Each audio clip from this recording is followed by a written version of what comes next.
This is Eileen McMenamin with the Bipartisan Policy Center. We're here at Tulane University in New Orleans doing our 4th annual political summit. Joining me is Senator Lott, who happens to be a Bipartisan Policy Center Senior Fellow. Right. Welcome, Senator, also a former Senate Majority Leader. So we're a week out from the 2012 elections. Do you see any similarities in terms of structure between the time when you were Senate Majority Leader and in 1996 you had a Republican House, you had a Democratic President, and do you have any words of wisdom for trying to get deals done? Well, a lot of people look at the situation now as a pattern for continued gridlock. But, you know, there have been instances in the last 40 years, and that's how long I've been watching Congress up close, where you've had a divided government and it worked pretty well. When I was Majority Leader in 1996, Newt Gingrich was the Speaker of the House and Bill Clinton was the President. And yet, if you go back and look at that year, it was one of the most prolific legislative periods, except for right after 9/11, that you've seen in Congress in a number of years. How do we do that? First of all, our attitude was there were some things we needed to do really important for our country. What could we do about trying to get the deficits under control? And we wound up passing tax reform, balanced budget, and led to surpluses. We actually had 2 years where we were producing substantial surpluses for the country. But we did welfare reform, we did safe drinking legislation, we did portability of insurance. A lot of that was completed in 1996. Now, a lot of the credit has to go to President Clinton, because he engaged us. He had good staff. He had people like Erskine Bowles and Leon Panetta that were in his staff and a lot of others. And they didn't stay down at the White House and call up and say, do this or do that, because they knew that wouldn't work. They came up and sat down in my office and said, what can we do together? And we had a lot of discussions like that. President Clinton would actually call and ask about a particular section in a particular bill.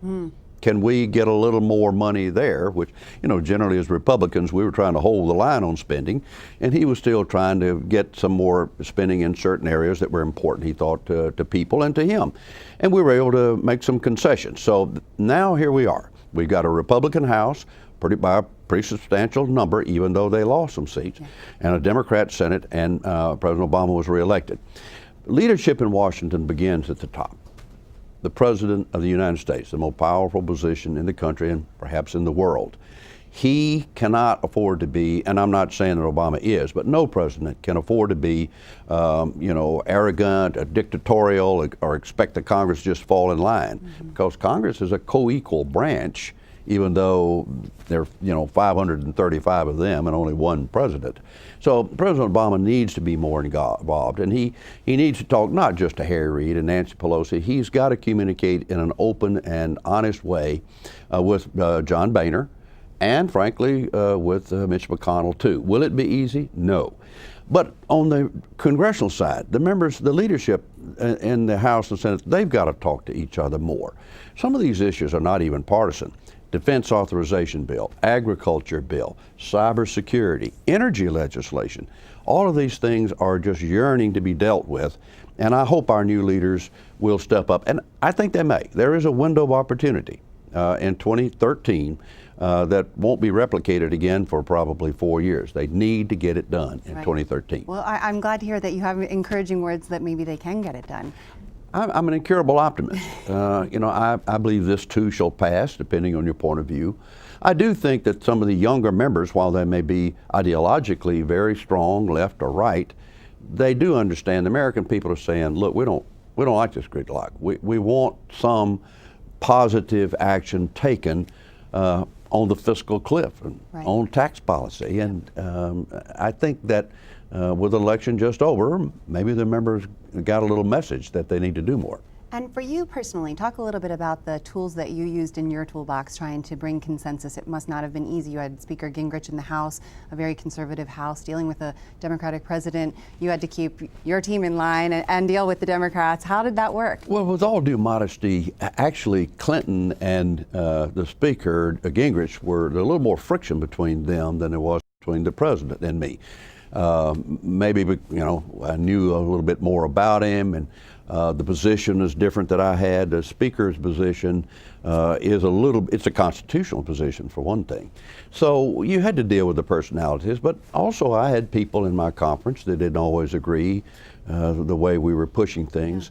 But that's where leaders do have to step up. They have to go to their conference and explain. It's like the constituents. Every now and then, when I was in Congress representing the Mississippi Gulf Coast or the state of Mississippi, I took positions or cast votes my constituents did not agree with.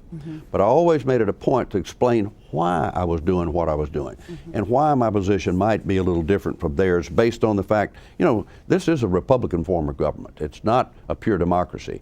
We don't decide just with the masses what the issue is going to be. People elect men and women to go to Washington to learn the issues and to cast a vote for them.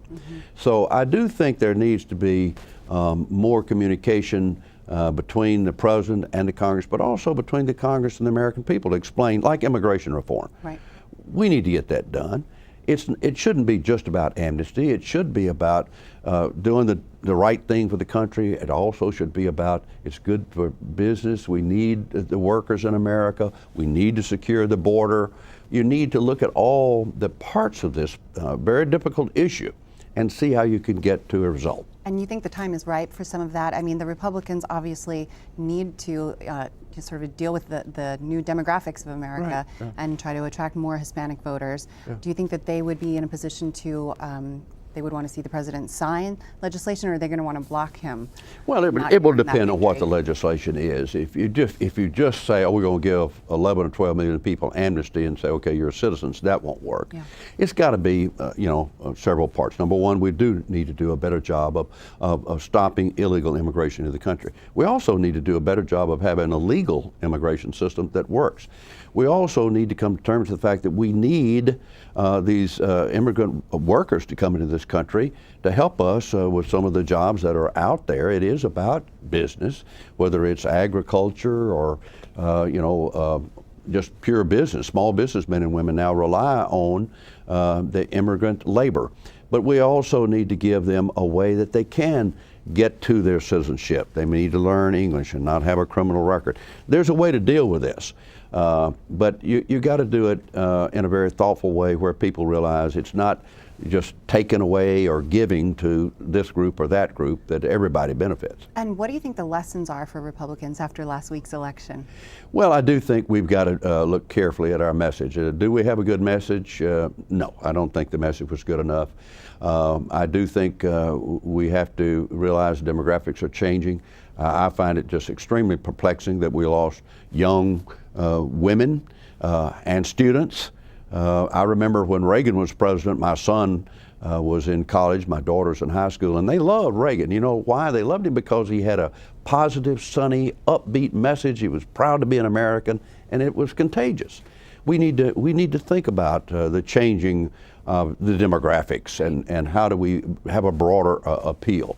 And we're going to have to use modern technology. I mean, for some of us older folks, social media, Facebook, and all of this stuff is a little bit of a hard thing to understand. But a lot of people don't get their messages from TV anymore or radio. Right. They're doing it through the internet. We've got a panel about that later today. So one final question for you.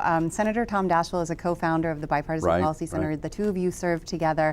And I've heard you tell some really interesting stories about your time in leadership with him. Can you talk about how you were able to work together and not surprise each other? Well, Tom Daschle and I had a great relationship. And Tom is a fine man. That made it easier. We were honest with each other. We agreed right up front, look, Tom, I won't surprise you, and if I make a mistake, I'll correct it. And he did the same with me. And we had some very honest discussions with each other. Oh yeah, did we get mad at each other every now and then? Sure. But we went through some really difficult, trying times. 9/11, the anthrax attack, the impeachment trial of William Jefferson Clinton, and 9/11. But through it all, we came out the other side looking back saying we did what we thought was right for each other, for our parties, and for our country, and we came out better friends than we were at the beginning. That sort of thing doesn't happen that much anymore, and I would urge our successors of both parties to try to do that. Tom and I talked all the time, for one thing, and I'm not sure the leaders now communicate a whole lot. I'm not damning either one of them. Maybe it was just the nature of our age and our relationship. But Tom is a fine man, was a good leader, and we tried to be fair with each other whether we were in the majority or the minority. And he and I alternated back and forth a couple of times too. Well, we need a little bit more of that bipartisan spirit, right? Yes, we do. All right, thank you so much. You. And thanks for watching Bipartisan Debrief.